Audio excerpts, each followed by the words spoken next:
We went to Dreamworld's 2025 Halloween event, aptly named Happy Halloween. Held on select nights in October, this is a fun, family-friendly Halloween night event. Here's a little video about my experience, the good, the bad, and the spooky. This is a paid event and lasts about 3.5 hours from 5:30 to 9 o'clock. Tickets are included for those with the annual pass, but otherwise do cost money. We got to the park in the early evening, and first impressions, wow, it was busy. Probably the busiest Dreamworld Halloween event I've seen yet. The good weather probably helped, as it was a lovely night, not too cold or hot, just perfect with clear skies. We started by looking around the entrance area, and the vibe was fantastic. Had a great atmosphere, with everyone happy and enjoying the spooky vibe. There was Halloween-esque music playing, lots of decorations, and it was fun seeing all the different costumes from both the guests and the staff. We saw a couple of live shows. One was this dance show, which was actually quite good. It was like a spooky ballroom dance. I think this was new for this year, and it was really cool how it utilized the lighting. It was really atmospheric. It actually felt genuinely spooky. The second show we saw was definitely new for this year, Professor Peanut Butter's Bubble Laboratory. This was less of a show and more like a demonstration you'd see at a birthday party or something, where she did these cool tricks with bubbles. We left this one early as it was more for the younger kids, but it looked really cute. Ready for an obscure reference? This show really reminded me of the old Bubbleworks ride at Chessington in the UK. I missed that. Another thing I miss is those Halloween biscuits Dreamworld used to have. They didn't have any this year, which was quite disappointing. In fact, they really didn't have any Halloween food at all. I was looking forward to eating something different that night, but sadly the food was exactly the same as normal. I really wish the local parks did more on their food offering for the seasonal events, similar to the international parks. Anyhow, we kept looking around, saw some King Claw, which looked awesome. Can't wait to see that new statue during the day. And then we headed to the Kenny's Mystery Mansion walkthrough, and surprisingly it wasn't open this year. Do you remember this? It was that family-friendly walkthrough that was held in the old zombie laser tag maze. This was probably the best themed section in the park until Rivertown came along. I really missed it this year. I'm not sure why it closed. It may have something to do with the Big Brother house construction next door, but I'm not sure.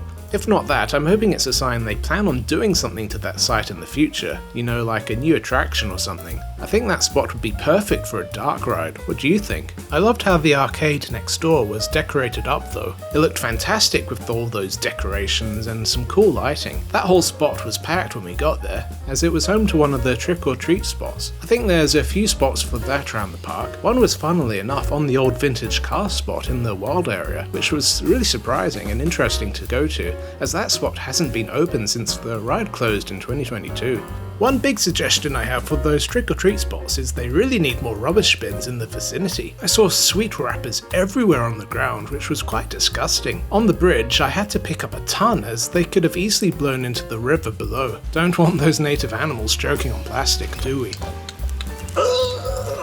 Another Halloween activity you can do is the Critter Trail, where you go around looking for these animals. Around the park they have these awesome animal lanterns, and if you find them all you get a prize. I really like these, and they look awesome at night when they glow up. Another activity you can do is that VIP Pumpkin Pass. We didn't do this as it was $100 per person. This seemed really expensive at first, but actually thinking about it, I think the value isn't that bad. You get a little private lounge in Jane's Rivertown restaurant with a little buffet, fast track for all the rides, and some other goodies. Maybe I'll try this out next year. It was awesome to get back to Rivertown at night, by the way. This was my second time being there at night, and wow, once again it didn't disappoint. It just looked so good. I really got massive Disneyland vibes walking around there. The theming was that high quality. Actually, as a whole, I was getting Disney park vibes throughout the whole night. There's just something magical about being at a theme park at night. I definitely felt the magic, and it was wonderful. Anyhow, I sadly didn't do Jungle Rush, as the queue was listed at 45 minutes, which sadly would have eaten a lot of our limited time. The night events at the Gold Coast parks don't last long at all, usually 3 to 4 hours, which go by fast. There's not really many opportunities either to visit the parks here at night, which is a big shame. I really wish we had more night events here. We only get to visit the parks like once or twice a year at night, and it really sucks. Anyway, we then decided to take the Dreamworld Express train for a little relaxing night ride around the park. And oh golly, the operations were slow. You know, we just sat there waiting for over 10 minutes. I realise it's hard only having a person or two looking after the whole train, and yes, safety first, but still, I think this could have been done much more efficiently. The ride itself was fun though, and nice and relaxing. And we got lucky enough to go past a motor coaster as it was running, oh yeah. We stopped off at the Wild Station and decided to walk back. And it was really fun seeing the animals at night, you know, some were sleeping and some were still awake. And it was cool getting up close to other decorations like this awesome giant pumpkin. Mr. Yum Yum seemed to particularly enjoy it, but Little Ogre didn't. As the park was about to close, we did a speed run back and headed to the new Scarecrow Maze, which is located in Buzzsaw's old queue building. This is basically this year's replacement for Kenny's Mansion. This was actually pretty good. It was a little family-friendly maze. There wasn't really much to see, you know, just jack-o'-lanterns and some hay, but it had a really good vibe with these lights, music, and much more. It was actually really quite atmospheric. As we got to it late, we effectively experienced the B mode of the maze, as there weren't any actors in there, but it was still enjoyable. Anyway, yeah, that was my experience. As a whole, I thought it was a fun event. Taking into account it being more kid-focused, even as an adult who didn't do any of the special activities, I still really enjoyed it. You know, the ambiance, looking around the park, seeing the rides, seeing all the costumes, you know, it was great, and I had a really cool, family-friendly, spooky vibe, which I loved. I do wish the event had longer hours, you know, it was just so short. We didn't have enough time to do any rides or anything, which really sucked. And yes, I wish they had proper event food. I really miss those biscuits, they were fantastic last year. But still, as a whole, I really enjoyed it. I'm looking forward to also visiting Spooky Nights at SeaWorld this year, so look forward to a similar video from that. And Fright Nights at Movie World? Well, we'll see. Did you visit Happy Halloween at Dreamworld this year? What did you think? And if not, how do you think the event looks? I'd love to know your thoughts, so please leave a comment down below. And give the video a cheeky like while you're at it, I'd appreciate it. A huge thank you to my YouTube members, the Ogre Bros and the Ogre Sisters, for your kind support.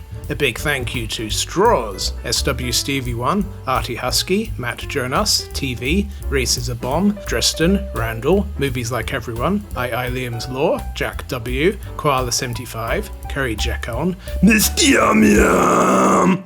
Sorry. Ches FS, Audrey Allen, Johnny Boy 175, Craig Head, Senpai's JP Blue Dog, Ashton, Jacqueline Bees, Senpai's JP Red Dog, Gaming with Nicholas, Sudden Someone, Quacktagonist, Agent Cooper, Vrifty, Truman, Breezy, and a new member, Sienna. And a huge special thanks to my level 4 member, Ethan! Okay, that sounded weird.